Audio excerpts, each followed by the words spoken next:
Magandang araw mga kahinang gala. Ito na nga pala yung pagganapan pagkatapos ng Talon Pare Falls. At ako'y papunta na sa Digos Hill. At nandito na nga ako mga kahinang gala sa Digos Hills. At ayun nga mga kahinang gala ay paakit na ako sa Digos Hills, kung saan may magagandang spot. Hi mga kainang gala, nandito na tayo sa Digos Hills.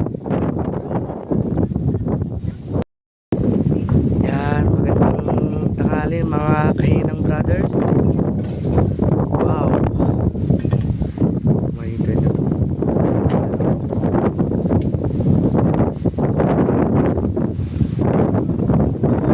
Damang-dama ang lakas ng hangin dito sa Digos Hills.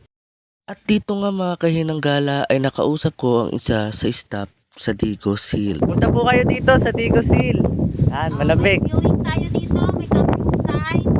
Ano ba Ano ba? May swimming pool. Dito po lahat. Pwede po kayong mag-picture taking. At ayun nga mga kahinang gala, meron sila ditong campsite, swimming pool, at may magagandang spot na pwede nyong pagpicturan. Sa entrance po, 50 pesos per head. Ayun nga mga kahinang gala, nandito na tayo. Lapit sa Sierra Madre. Sa Digos Hill po tayo mga kahinang gala. At eto, papakita ko. Yan. Isa rin pala ito sa mga pinupuntahan ng mga tao na mahilig sa extreme activity.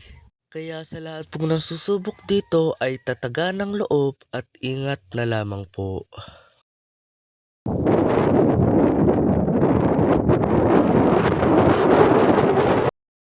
Dito nga pala mga kahinang gala ay hindi nyo mararamdaman ang init dahil sa malakas na hangin na umiihip.